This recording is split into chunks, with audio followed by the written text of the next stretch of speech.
Hello everyone, সবাই কেমন আছো? আশা করি সবাই খুব ভালো আছো আর আমরা ভালো আছি। কালকে হলো 23শে জানুয়ারি, শুক্রবার, সরস্বতী পুজো। তোমাদের সবাইকে অগ্রিম শুভেচ্ছা সরস্বতী পুজো। তোমাদের সবার খুব ভালো কাটুক সরস্বতী পুজোটা এবং তোমরা খুব ভালো কাটো সরস্বতী পুজোটা। কালকে সকাল হলেই রাস্তায় বেরোবো আর দেখবো কালারিং কালারিং শাড়ি পরে বাচ্চা থেকে বড় সবাই ঘুরে বেড়াচ্ছে। কিন্তু বড়দের থেকে বাচ্চাদের দেখতে বেশি ভালো লাগে, তাই না?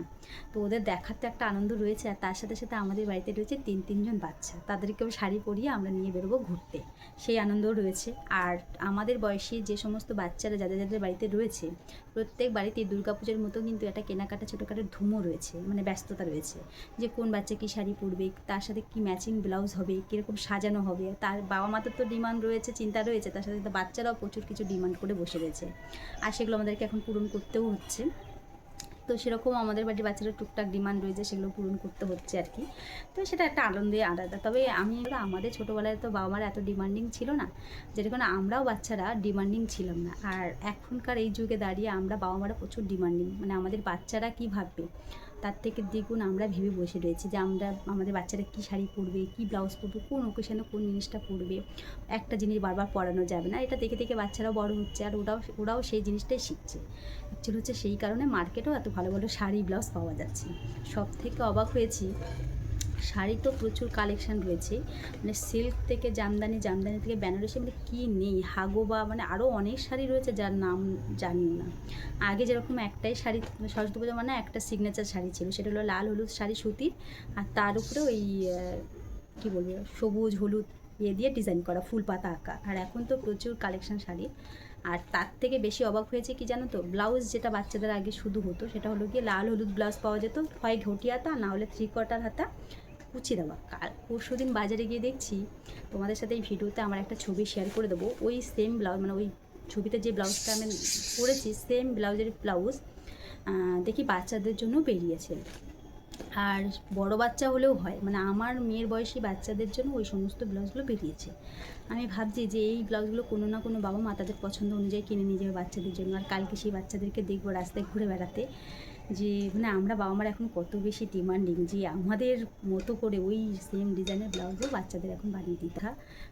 শাড়ি বলতে সরস্বতী পুজোতে অপশান ছিল, হয় মায়ের শাড়ি পছন্দ না হলে কাকি জেঠি, বাড়িতে বৌদি থাকলে বৌদি, দিদিদের বিয়ে হলে দিদিদের শাড়ি, এটাই হচ্ছে আমাদের মেন অপশান। মানে আলাদা করে নিজেদের জন্য যে শাড়ি কেনা হবে এরকম কোনো অপশান ছিল না। অ্যাকচুয়ালি তখন অত পাওয়াও যেত না। আর আমাদের, যদিও আমি আমার পাড়ার কথাই বলি, পাড়ার যে সমস্ত মেয়েরা আমার থেকে বড়, আমার বয়সী, আমার থেকে ছোট, আমি দেখিনি তাদেরকে কখনো শাড়ি কিনে পরতে। ম্যাক্সিমাম সবাই সবার কাকি মা জেঠিদের শাড়িই পরতো।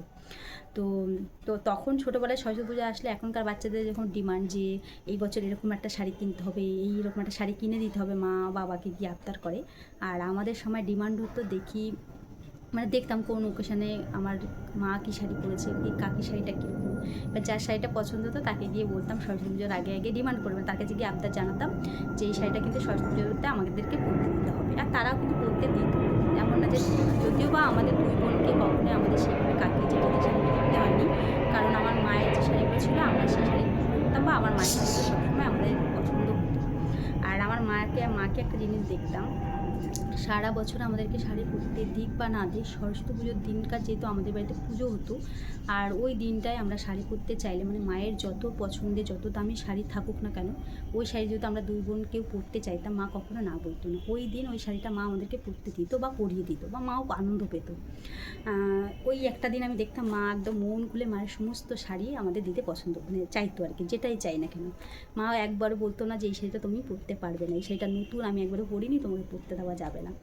আর যেহেতু আমার মা সব, মানে মায়ের যে শাড়িটা আমরা পরতে চাইতাম সেই শাড়িটাই পরতে দিত, তাই আমাদের অনেক ফ্রেন্ডরাই আমাদেরকে বলতো যে তোর মা কত ভালো, তোদের সব রকমের শাড়ি পরতে দেয়, আমার মা এই শাড়িটা পরতে দেয় না কারণ নোংরা হয়ে যাবে। তো এটা শুনে কোথাও না কোথাও ভালোও লাগতো যে না, ওই একটা দিন আমার মা আমাদের জন্য স্পেশালভাবে রাখে, যে না ওটা ওদের জন্য স্পেশাল, ওদেরকে পরতে দিতে হবে। তো তোমাদের মারা সরস্বতী পুজোতে তোমাদের কাকে কীরকম শাড়ি পরতে দিত, অবশ্যই আজকে ভিডিওর কমেন্ট বক্সে কমেন্ট করে জানাবো। বা আমার বয়সী তোমরা যারা এখন এই ভিডিওটা দেখছো, তোমরা ছোটোবেলায় তোমাদের জন্য পার্সোনাল শাড়ি কিনতে নাকি মা কাকিদের শাড়ি পরতে, সেটা অবশ্যই জানিও। তো চলো, অনেক গল্প হয়ে গেলো, জ্ঞানের কথা হয়ে গেল, এখন এই যে জিনিসগুলো দেখাই। আর সবথেকে ভালো লাগতো মায়ের শাড়িটা যখন পরতাম, মা তো খুব সুন্দর করে সাজিয়ে গুছিয়ে দিত। বাড়িতে পুজো যেহেতু তো পুজো টুজো দিয়ে আমরা বেরোতে মোটামুটি 2:30-3টা বেজে যেত ঘুরতে যেতে। এবার ঘুরতে যখন যেতাম তখন তো সুন্দর করে যেতাম। এবার রাস্তায় যেতে যেতে ওই যে বড় শাড়ি তো অনেকবার খুলে যেত, আর আমরা যেহেতু পরতে পারতাম না, তাই এলোমেলোভাবে কোনো রকম শাড়িটাকে গুছিয়ে নিয়ে বাড়ি আসতাম। পুরো ফুলে আলুর মতো ফুলে বস্তার মতো ফুলে যেতাম। আর বাড়ি আসার পরে মা বাবা হেসে একদম পাগল হয়ে গেছে যে কী অবস্থা। তো আমার বিয়ের আগের বছর আমার মনে আছে, সেই বছর আমার বাবা আমাকে একটা শাড়ি কিনে দিয়েছিল, যে মানে বাবার ভালো মানে ইচ্ছা হয়েছিল যে না একটা শাড়িকে কিনে দিই। তো একটা কী বলবো পিঙ্ক আর হোয়াইট কালারের মধ্যে একটা জামদানি ওগুলোকে বলে, ওরকম একটা শাড়ি আমাকে কিনে, তখন ওই শাড়িগুলো খুব উঠেছিল। তো ওই শাড়ি একটা কিনে দিয়েছিল আমাকে, মানে আমার বিয়ের আগে বাবার দেওয়া ওই একটাই শাড়ি প্রথম বাবা আমাকে সরস্বতী পুজো উপলক্ষে কিনে দিয়েছিল। আর বাড়িতে যেহেতু বড় করে পুজো হতো, তাই আমাদের জন্য ওই সরস্বতী পুজোটা খুব স্পেশাল ছিল। চলো তোমাদেরকে দেখাই এখন কী কিনেছি। তো প্রথম মামামারটা দেখাই। মামামের প্রত্যেকবার মানে মামামকে যেই বয়স থেকে শাড়ি পরানো শুরু হয়েছে সরস্বতী পুজোতে, কোনো বাড়ি মামামের শাড়ি আমি কিনি না, ওর বাবাই কিনে নিয়ে আসে। মানে প্রত্যেকবার আমাকে বলে সরস্বতী পুজোর আগে আগে যে তুমি গিয়ে কিনে নিয়ে আসো। তারপরে কি মনে হয় পরে গিয়ে বলে না তোমাকে যেতে হবে না, আমি মেয়ের শাড়িটা কিনে নিয়ে আসবো না। আর আমিও যদি ওকে বাধা দিই না, কারণ আমি দেখলাম এটা আমার বর পছন্দ করে বা আনন্দ পায় ওর মেয়ের জন্য, মানে মেয়ের জন্য পাপা কিছু একটা কিনে নিয়ে আসবে, এটা মেয়ের বাবা আর কি চায়। আর আমার মেয়েও দেখি ওর বাবার পছন্দ করার জিনিসগুলো মানে ড্রেস বিশেষ করে সেটা বেশি পছন্দ করে। তো মামামকে আমি একটা জিনিস বানিয়ে দিচ্ছি, শাড়ি পরবে, শাড়ির সাথে লাগবে ব্লাউজ। তো মামামকে এই 3-4 বছর ধরে একটা ব্লাউজে আমি পরাচ্ছি। সেটা হলো মামামকে একটা লেহেঙ্গা কাটিয়ে দিয়েছিলাম, আমি কাটিয়ে দিয়েছিলাম। তো সেটাতে একটা ব্লাউজ কাটিয়ে দিয়েছিলাম, সেই ব্লাউজ মানে টপটা আর কি দেখলাম মামামকে ব্লাউজ মানে পরিয়ে শাড়ি পরালে বেশ ভালোই লাগতো। সো এই 3-4 বছর ধরে সেটাই পরাতাম, লেহেঙ্গার ওই টপটাই। কিন্তু এবার মেয়ে আর পরতে চাইলো না, বলছে মামাম অনেক পরেছি, আমি বোর হয়ে যাচ্ছি, তুমি আমাকে একটা সুন্দর ব্লাউজ কাটিয়ে দাও। দিয়ে দিয়েছি, এই হচ্ছে সেই ব্লাউজটা। টান রেড কালারে ঘটি আতা, যদিও এই লেসটা আমি বসিয়ে দিয়েছি, ওর পছন্দ নয়, ও শুধু বলেছিল এরকম খোলা হাতা, মানে আমাকে এরকম খোলা হাতার ব্লাউজ বানিয়ে দেবে। আর গোল গলা পেছনে, আর হুক দিয়েছি পেছনে, এই যে সামনে হুক দেইনি, আর সামনেটা এরকম। এখন একটুখানি কাজ বাকি রয়েছে, এই লেসটা না আমি গলাতেও বসাবো, মানে এই জায়গাটাতে, তো একদম তাহলে কমপ্লিট হয়ে যাবে। আর পুরোপুরি লুকটা কেরম লাগছে সেটা তোমরা কালকে ভিডিওতে দেখতে পারবে, মানে সরস্বতী পুজোর উপলক্ষে যে ব্লগটা তোমাদের সাথে শেয়ার করবো সেই ব্লগে দেখতে পাবে যে এই ব্লাউজটা কেমন কী হলো। তো এটা হচ্ছে আমি নিজের হাতে কাটিং করে সেলাই করে বানিয়ে দিয়েছি মামামের জন্য। কেমন হয়েছে ব্লাউজটা জানিও। এতদিন ওকে একদম সরু হাতার যে এগুলো হয় ওরকমই একটা ব্লাউজ মানে পরাতাম, টপ পরাতাম ব্লাউজের শাড়ির সাথে, আর ওকে মানাতেও। এখন এবার আর কি ওর পছন্দটা বানাবো। এবার দেখাই মেয়ের বাবা মেয়ের জন্য কী শাড়ি কিনে নিয়ে এসছে। তোমাদের বললাম না এখন তো শাড়ির অপশান হাজারো একটা রয়েছে, আর তার মাঝখান থেকে বর্মশে এত সুন্দর একটা শাড়ি মেয়ের জন্য কিনে নিয়ে আসবে, সত্যি কথা বলতে আমি একবার ভেবেও দেখিনি। তবে আমার মাথায় ছিল যে হলুদ কালারের হয়তো শাড়ি কিনে নিয়ে আসবে, কারণ এখন সবাই সরস্বতী পুজো মানেই হচ্ছে হলুদ শাড়ি পরে, আর আমাদের সময় যদিও এরকম কোনো কালার নির্দিষ্ট ছিল না, যেটা ভালো লাগতো সেটাই পরতাম। এবার চেষ্টা করতাম একটা হালকা কালারের কিছু একটা পরার। কিন্তু আমার বরমশাই খুব সুন্দর একটা শাড়ি মেয়ের জন্য কিনে নিয়ে এসেছে, আর সেটা হলো এই যে জামদানি, লাল সাদা মুড়তে, লাল পাড়, তার উপরে আবার দেখো লেস বসানো রয়েছে, আর ভেতরটা এরকম। এটা কিন্তু আঁচল, ঠিক আছে।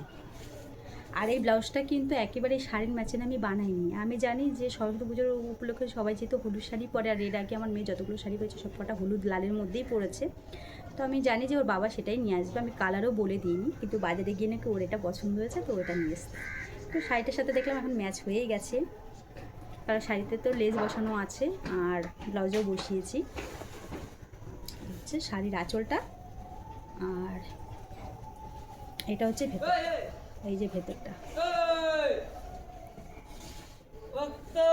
শাড়িটা আমার খুব পছন্দ হয়েছে, তোমরা জানিও তো কেমন হয়েছে মামামের সরস্বতী পুজোর পরার শাড়িটা।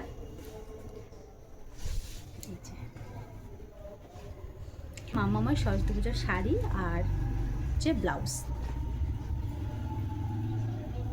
তো বাবা কিন্তু এখন মামামের জন্য যেহেতু কেনাকাটা টুকটাক করে, তো এখন বাবা মোটামুটি দেখি ভালোই কেনাকাটাটা মানে পছন্দটা খুব সুন্দর করে। এরপর তোমাদেরকে দেখাই আমি অ্যামাজন থেকে কী জিনিস মানে একটা 1 পিস অর্ডার দিয়েছি সেটা। আর এখন তোমরা তো জানো 23শে জানুয়ারি উপলক্ষে মিশো বলো, মিন্ত্রা বলো, ফ্লিপকার্ট, অ্যামাজন, মানে অফলাইন অনলাইন সমস্ত জায়গায় এখন ডিসকাউন্ট চলছে। আর সেই ডিসকাউন্টেই কিন্তু আমি খুব ভালো একটা ওয়ান পিস পেয়ে গেছি। এটা আমি নিয়েছি অ্যামাজন থেকে। আর এই সেম ওয়ান পিস আমি ফ্লিপকার্টে আর অ্যামাজন, মিন্ত্রাতে আর অ্যামাজনে আর কি 3 জায়গায় দেখলাম 3 রকমের দামি। তো সব থেকে অ্যামাজনে কম প্রাইসে পেয়ে গেছি বলে আমি নিয়ে নিয়েছি। তো এই যে হচ্ছে গিয়ে ওয়ান পিসটা পিঙ্ক কালারের একটা ওয়ান পিস, যেটা এরকম সুন্দর পাতা রয়েছে। আর এখানে কিন্তু ইলাস্টিক লাগানো রয়েছে, ওই আগের ওয়ান পিসটার মতনই খানিকটা বলতে পারো। আর ব্যাক সাইডে আর ফ্রন্ট সাইডে 2 জায়গায় কিন্তু এরকম ইলাস্টিক লাগানো, এই যে দেখতেই পাচ্ছ। কিন্তু ফ্রন্টের যে ডিজাইনটা সেটা কিন্তু খুব সুন্দর, মানে এরকম একটুখানি এই মতো করে কাটা রয়েছে, পরলে ভালোভাবে বোঝা যাবে। আর নিচটা হচ্ছে এই যে, আর এই কাপড়টা হচ্ছে কি ওই সিল্কের যে কাপড়গুলো হয় সেই কাপড়ের উপরে কিন্তু এটা ওয়ান পিসটা রয়েছে। আর এটার প্রাইস পড়েছে হচ্ছে গিয়ে 400 টাকা মতো পড়েছে আর কি। তো বেশ ভালো ডিসকাউন্টে পেয়ে গেছে। যদি এটা আমি মানে 23শে জানুয়ারি উপলক্ষে ডিসকাউন্টগুলো চলছে, তাই আমি এটাকে সরস্বতী পূজার মানে গিফট হিসাবেই নিলাম আর কি, যে গিফট। তবে এটা কিন্তু আমি আমাকে গিফট করেছি, এটা বর্মশাই আমাকে গিফট করেনি। যদিও বর্মশাই টাকাতেই কেনা, এই আর কি। চলো, এই হচ্ছিল আজকের ব্লগের গল্প বা শপিং। তো চলো, আজকের ব্লগের গল্পটা এখানে এন্ড করছি। আবার নতুন ব্লগে নতুন গল্প হবে। তত সবাই ভালো থেকো, সুস্থ থেকো। আজকের মতো টাটা, বাই বাই। আবার দেখা হচ্ছে খুব শীঘ্রই নতুন একটা ব্লগে।